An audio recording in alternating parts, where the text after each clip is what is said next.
김병기 의원의 3년여 전 금품 수수 의혹이 당시 지도부 책임론으로까지 번지며 민주당을 곤혹스럽게 만들고 있습니다. 탄원서를 당에 전달했던 이수진 전 의원은 당시 수석 최고위원이었던 정청래 대표에게도 진행 상황을 물었다는데 별다른 조치가 없었다고 합니다. 그런데 그런 일이 있었는데도 정 대표는 오늘 개인의 일탈이라고 일축했습니다. 과연 그런 건지 황정민 기자가 보도합니다. 2023년 12월 김병기 의원 측에 3천만 원 금품을 제공했다 돌려받았다는 주장이 담긴 구의원들의 탄원서는 당시 서울 동작을 현역이었던 이수진 전 의원이 받아 이재명 의원실 김현지 보좌관에게 전달했습니다.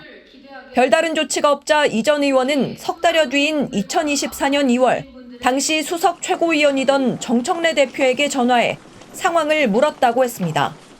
하지만 나라고 안 물었겠냐, 나더러 어쩌라는 거냐며 정 대표가 화를 냈다는 게 이 전 의원 주장입니다.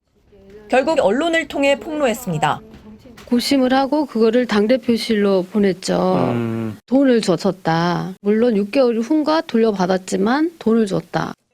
지도부에 전달된 탄원서에 대해 별다른 조치가 이루어지지 않고 오히려 김병기 의원 손에 들어간 정황까지 제기됐지만 정 대표는 시스템 문제가 아니라고 했습니다. 저도 상당히 좀 당황스러웠어요. 이런 일이 있을 수 있나? 이거는 시스템 에러라기보다는 휴먼 에러에 가깝죠. 박수현 수석 대변인도 선거 기간 총알이 빗발치듯 쏟아지는 탄원을 어떻게 다 완벽하게 처리할 수 있겠느냐며 지도부 책임론에 선을 그었습니다. 김 의원이 자진 탈당하지 않겠다는 입장인 가운데 당 윤리심판원은 소명서를 바탕으로 오는 12일 첫 회의를 갖습니다. TV조선 황정민입니다.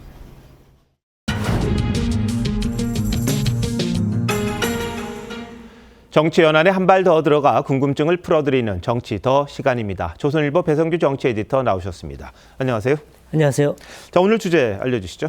네, 김 실장이 왜 거기서 나와입니다. 여기서 김 실장은 아마 김현지 제2부속실장 말하는 것 같고 맞습니다. 김병기, 강선욱 공천 헌금 의혹에 등장한 걸 말하는 거죠? 네, 그렇습니다. 이 총선 직전이었죠. 그때 김병기 전 원내대표의 비리를 고발하는 탄원서가 이재명 대표 측에 들어갔는데 이 탄원서를 받은 사람이 바로 김현지 실장. 그러니까 당시에는 이재명 의원 보좌관이었습니다. 네. 뭐 아까 이제 이 리포트에서 나왔지만, 근데 당시에 이 동작구 의원 2명이 김 전 원내대표 부인에게 3천만 원을 줬다가 돌려받았다. 이런 이제 비리를 폭로하는 내용이었습니다. 예.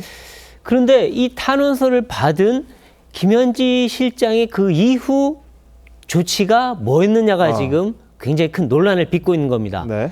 이 윤리감찰단을 거쳐서 간 곳이 바로 김 전 원내대표가 위원장을 맡고 있던 후보 검증위였다는 겁니다. 본인에게 간 거네요? 그죠? 그러니까 비위 고발이 갔는데 그 예. 고발장이 비위 당사자한테 간 거죠. 네. 그리고 그 당사자는 단순한 당사자가 아니라 당시 총선 후보자들을 검증하는 사람이었죠. 그러니까 네. 자기 비위를 자기가 조사 검증하게 된 겁니다. 예. 근데 그 결과는 뭐냐? 유야 무야. 어떻게 됐는지도 모릅니다. 네. 그리고 김 전 원내대표는 총선 공천을 단수로 받았습니다. 자, 근데 논란의 핵심이 말씀하신 것처럼 김 실장이 그럼 그 탄원서를 제대로 처리했느냐 아니냐 그거겠네요? 그렇죠. 민주당은 탄원서가 정상 처리됐다고 지금 얘기하고 있습니다. 김 실장이 이재명 대표에게 당시에 보고했다.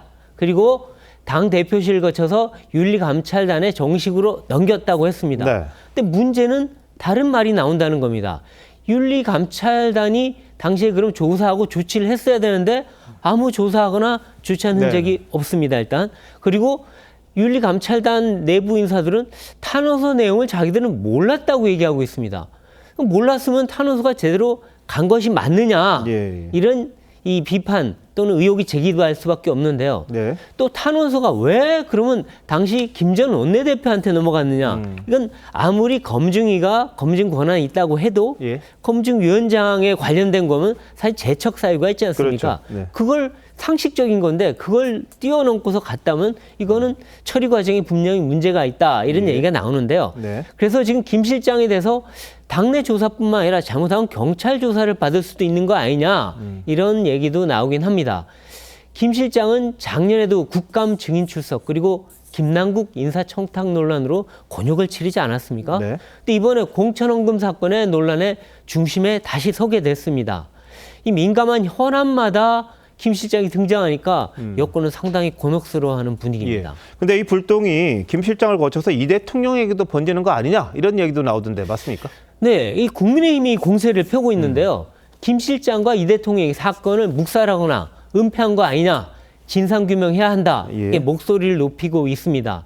하지만 여권에서는 이건 단순 정치 공세다, 근거 없다라고 선을 긋고 있는데요. 하지만 불길이 자꾸 대통령 주변으로 번지는 데는 뭔가 다른 정치적 의도가 있는 거 아니냐, 이런 얘기도 나옵니다. 일종의 네. 음모론인데요. 예. 이 사건 당사자들이 자기 구명을 위해서 김 실장과 대통령을 일부러 끌고 들어가는 것 같다, 이런 얘기인데요. 물론 근거가 확실한 건 아닙니다. 네. 근데 김 전 원내대표가 지금 나는 제명을 당하는 한이 있어도 탈당 안 하겠다고 버티고 있죠. 탈당 요구에도 불구하고. 예. 또 강선우 의원도 의혹을 전면 부인합니다. 근데 여기서 중요한 건 두 의원의 대화 내용이 어떻게 유출됐느냐는 건데요. 네. 김 전 원내대표는 내가 유출한 게 아니다 하고 있지만 그럼 누구냐 얘기는 안 밝히고 있습니다. 네. 의원 간 대화가 이게 공개가 된다는 사실에 여권에서 상당히 좀 충격을 받았다 이런 얘기도 맞습니다. 나오더라고요. 자, 김현철이 여당 내 기류도 좀 갈라져 있죠? 네, 그렇습니다. 이 정청래 대표 측하고 친명 진영의 기류가 미묘하게 차이가 네. 나는데요. 정청래 대표는 자진 탈당 통해서 사태를 조기 수습하자는 쪽이고, 또 아까도 나왔지만 시스템 에러 아니다, 개인 일탈이니 해당 인사만 빨리 징계하자, 이런 건데요. 네. 친명 진영에서는 당사자 해명을 좀 들어보자, 조사 결과 지켜보자, 이런 신중론이 많습니다. 네. 이 친청과 친명이 왜 이렇게 기류가 다를까? 이것도 뭔가 네. 상당히 의문이 제기되고 있는데요. 어쨌든 진상규명과 징계 조치가 이렇게 다른 목소리가 나오는데 제대로 할 수 있겠느냐, 이런 의문이 제기됩니다. 네. 이미 강 의원한테 돈을 받았다는 김경시 의원은 해외로 나갔습니다.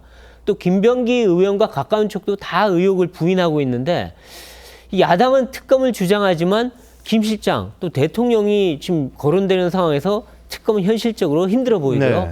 경찰 수사도 장기화하거나 흐지부지 되는 거 아니냐, 이런 우려가 나오고 네. 있습니다. 검찰이 뭐 편파 수사한다고 그래서 검찰 없앴는데 경찰은 그럼 이건 또 안 하면 또 편파 수사 아니냐 이런 지적 나올 수밖에 그렇죠. 없죠. 왜냐하면 김경시 의원이 이미 외국으로 그러니까요. 나가버리니까 또 그런 의혹이 나오고 있습니다. 의제가 얼마나 있는지 한번 지켜보죠. 베이드스 잘 들었습니다.